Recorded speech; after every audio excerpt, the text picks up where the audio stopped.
Can somebody tell me what kind of a world we live in where a man dressed up as a bat gets all of my press?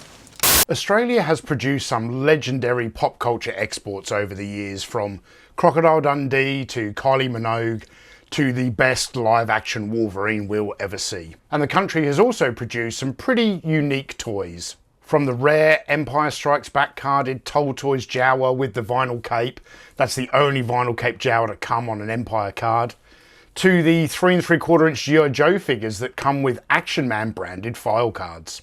But then in 1989, at the height of Batmania, they produced one of the most obscure Batman figures the world has ever known. So let's take a look at this Australian exclusive Mego style Batman from KidsBiz.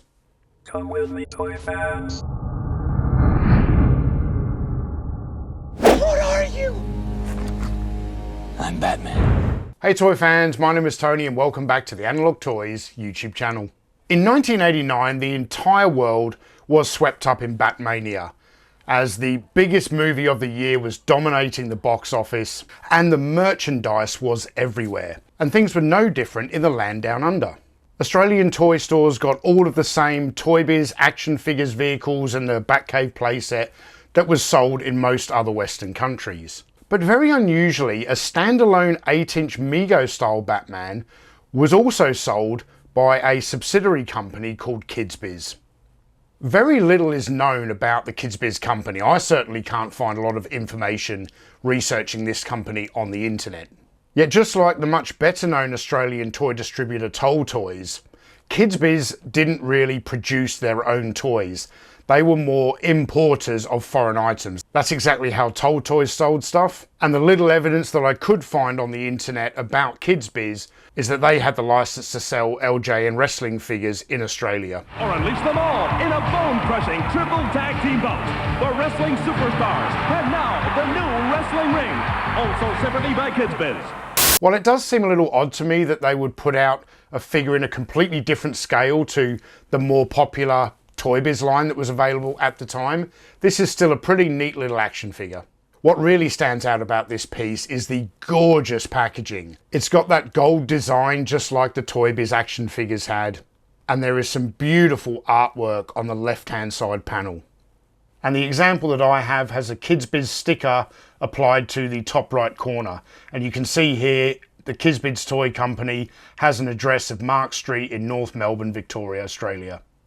The back of the packaging is also very nice, with the Batman logo, the same artwork that was on the front of the card, but this time with a different background, and an image of the Gotham Globe that talks about Batman defending Gotham streets against crime. The KidsBiz Batman was obviously produced with the Mego line of superhero figures in mind, even though those action figures were no longer available for sale in Australia in 1989. But he still does look really good here alongside some of those classic Batman villains like Penguin, Joker and Riddler.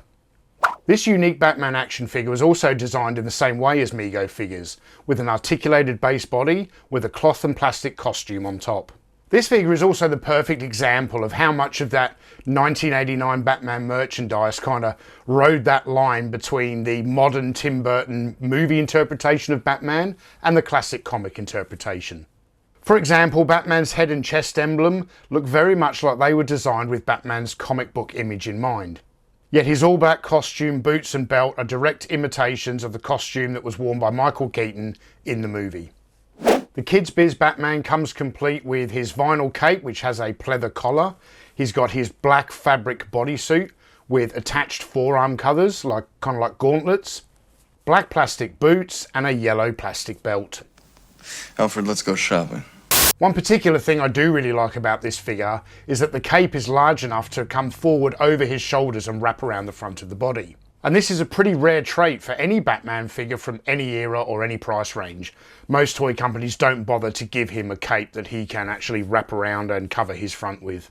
One of my absolute favourite vintage Mego figures is the original version of Batman, the one that came with the removable cowl that you could remove and show Bruce Wayne's face underneath. But in order to save money, Mego did away with this separate accessory pretty early on in their run in the 1970s. And they went to a fully moulded cowl type head with a much softer looking face, and this doesn't look anywhere near as good as the removable cowl version, but that is the more prolific Batman that was around throughout the rest of the 70s and into the first part of the 1980s. And unfortunately, Kids Biz have opted to go with the same thing. You cannot remove the cowl on this figure, and while the sculpt does look superior to the 70s version, a removable cowl would have just elevated this action figure to a whole new height and made it so much more enjoyable and potentially collectible. Now, I've mentioned many times in this video that this Kids Biz Batman is an Australian exclusive, but this toy did also turn up in parts of Europe. And on that continent, it was sold by a company called Binkin. But in my opinion, if you're looking to get this item packaged, the Australian one is the one to get, because the European card looks nowhere near as attractive as the Australian version. The artwork on the side of this card is significantly inferior to the one that appears on the Australian version.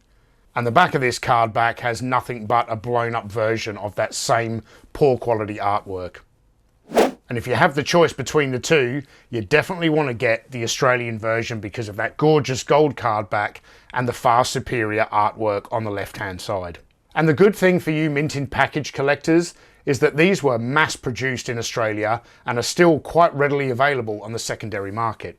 If you're in the United States and you're looking to track down one of these, don't pay the ridiculous prices that are available in the United States. You're much better off seeking out one in Australia where you should be able to get it for like 50 or 60 bucks, and then even by the time you pay the postage, it's going to be a lot cheaper than purchasing one of those ones in the States where people want well over 150 bucks for them. So if you're a 1989 Batman fan, this is definitely an item worth picking up. Probably not loose, as it won't really fit in with the other toys in your collection, but to get a carded piece, it makes a very nice centerpiece. It's an unusual item, but it fits in well with all of that 1989 Batman merchandise, which, as we all remember, in the summer of Batmania, that was just everywhere on cereal boxes and chip packets, and I mean, people were cutting the Bat logo into their hair. That's how crazy 1989 got. So with an Australian version distributed by Kids Biz and a European version distributed by Binkin, I can't honestly say which of those two companies actually produced this toy. I have a feeling that this was just an item that was produced on the cheap in China and was picked up by an Australian and a European distributor and just wasn't picked up elsewhere in the world. So I can't honestly say who in the hell actually made this item, but it's a unique piece of 1989 Batman memorabilia, and I'm pleased to have one in my collection. So that's it for today's video, and thank you all for watching. If you enjoyed this content, you can click the links over here to check out some of our other Batman themed videos, or subscribe to the channel by clicking down here, or consider supporting us on Patreon, where you'll get access to our exclusive content. I'm Tony from Analog Toys, and when you're watching this video, I'm probably on a toy hunt in Japan. I'll see you when I get back.